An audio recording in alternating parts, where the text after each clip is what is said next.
yang saya hormati, mohon maaf ini tadi saya sedikit terlambat karena keluar dari airport sampai sini, tadi lewat kantor sinode juga, kiri kanan jalan itu banyak sekali warga yang ingin menyapa, dadah-dadah. Jadi tidak sopan kalau,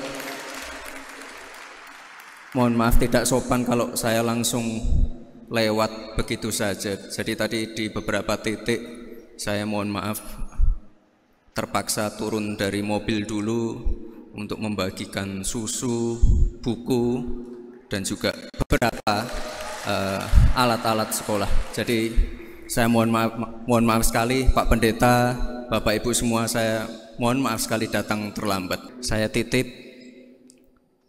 agar toleransi di Indonesia ini bisa tetap terjaga.